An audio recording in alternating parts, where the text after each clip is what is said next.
Hello স্টুডেন্টরা, tuition রুমে তোমাদের স্বাগতম। আজকে আমি ক্লাস 8-এর ইংলিশ পড়াবো। Lesson 3 an April day, writer Henry Wadsworth Longfellow. An April ডের আগের ভিডিওতে আমি বঙ্গানুবাদ নিয়ে আলোচনা করেছি। যারা দেখোনি তারা প্লেলিস্টে বা ডেসক্রিপশান দেওয়া লিঙ্কে দেখে নেবে। আজকে আমি কয়েকটি অ্যাক্টিভিটি নিয়ে তোমাদের সঙ্গে আলোচনা করব।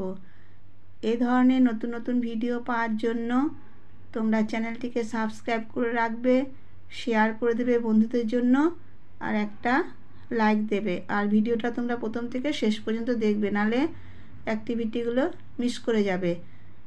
পড়াটা কেমন লাগবে তোমরা কমেন্টস করবে। কেমন? দেখো আমি পড়াচ্ছি। Activity 1, tick the correct alternative. সঠিক উত্তরটা তোমাদের নির্বাচন করতে হবে। একটা দেখো, when the warm sun has returned again it is nice to sing out loud, visit the still wood, sail down the river. উত্তরটা হবে visit the still wood. Tick মারবে।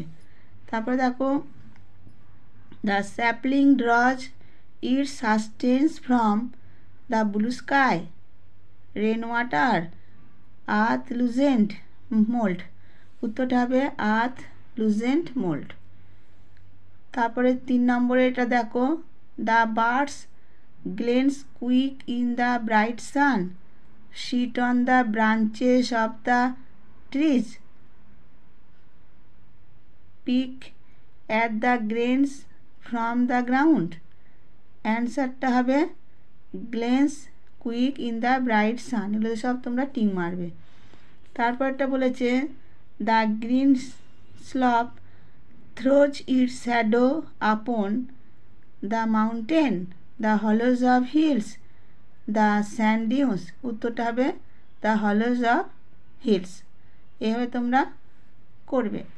তারপর দেখো activity 2, complete the following sentence with information from the text. বই থেকে তথ্য নিয়ে এই ফাঁকা জায়গাগুলো তোমাদের সেন্টেন্সটা পূরণ করতে হবে। আমি দেখো করে দিয়েছি। প্রথমটা দেখো, spring is the season of, ফাঁকা জায়গায় বসবে warm sun, seed time and harvest. তারপর আছে, the coming on of storm is foretold by, ফাঁকাতে বসবে dark and many folded clouds. তারপর দেখো, দ্য বার্ডস মুভ অ্যালং, ফাঁকা জায়গায় বসবে দ্য ফরেস্ট ওপেনিংস। তারপর একটা দেখো, দ্য ব্রাইট সানসেট ফিল্ডস, ফাঁকাতে বসবে the silver Woods with light. তারপরে অ্যাক্টিভিটি 3, তোমরা ভিডিওটা প্রথম থেকে শেষ পর্যন্ত দেখবে। এই অ্যাক্টিভিটিগুলো তোমাদের পরীক্ষাতে খুবই আসে, কেমন? তৈরি করে নেবে। আনসার দ্য ফলোয়িং কোশ্চেন, প্রশ্নের উত্তর দিতে হবে। Why do you think the poet loves the season well, কেন কবি এই ঋতুটি পছন্দ করেন বলে তোমার মনে হয়? আনসারটা দেখো, the poet loves the season well because the forest glades are filled with bright colourful flowers at this time and no dun clouds indicate the coming of storms. দেখো তোমাদের বাংলাটা আমি বলে দিচ্ছি।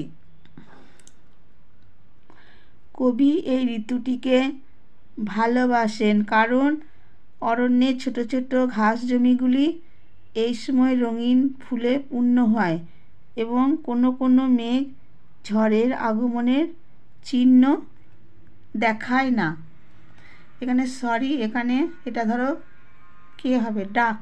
হ্যাঁ, এটা ডাক হবে। কেমন? ডাক হবে। Activity 4, fill in the chart with information from the text.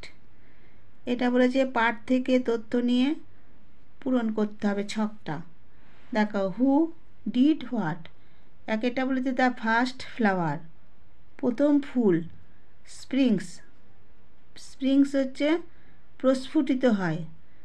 তারপরে হচ্ছে দ্য ফরেস্ট গ্লেডস, এখানে হবে ডিড উইথ ব্রাইট ফর্মস, এখানে দ্য ফরেস্ট গ্লেডস হবে বনের উন্মুক্ত ঘাস জমি, এটার অর্থ হবে টিম উইথ ব্রাইট ফর্মসের অর্থ হবে প্রকৃতির উজ্জ্বল গঠনে পূর্ণ। তারপরে বলেছে দ্য স্যাপলিং হবে চারা গাছ, ড্রজ ইটস সাস্টেন্স খাদ্য সংগ্রহ করে। তারপরে দ্য ড্রুপিং ট্রি হচ্ছে নুব্জ গাছ, রিভাইভস কী করে পুনর্জীবিত হয়। Activity 5, answer the following questions. Why is it sweet to visit the wood during spring time? বসন্তে অরণ্য পরিদর্শন করাটা মধুর কেন?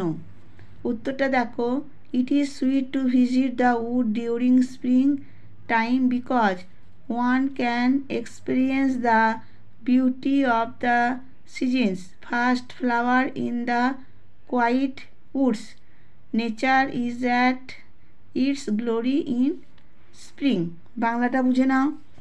কবির কাছে বসন্তে অরণ্য দর্শন মধুর বলে মনে হয় কারণ এই সময় শান্ত অরণ্যের বনভূমিতে প্রথম ফুল ফোটার মুহূর্তের যে কেউ সাক্ষী হতে পারে।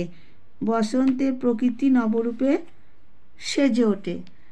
তারপরে প্রশ্নটা বলেছে what does winter's cold do to the tree?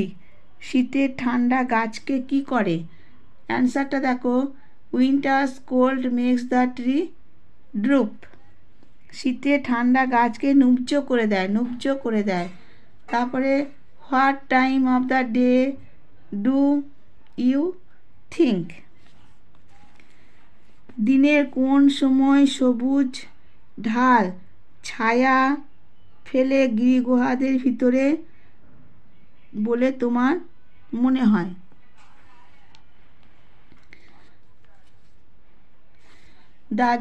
উত্তরটা দেখো, the green slope throws its shadows in the hollows of the hill during sunset. এর বাংলাটা হবে সবুজ ঢাল গিরিগুহাদের ভিতরে তার ছায়া ফেলে সূর্যাস্তের সময়।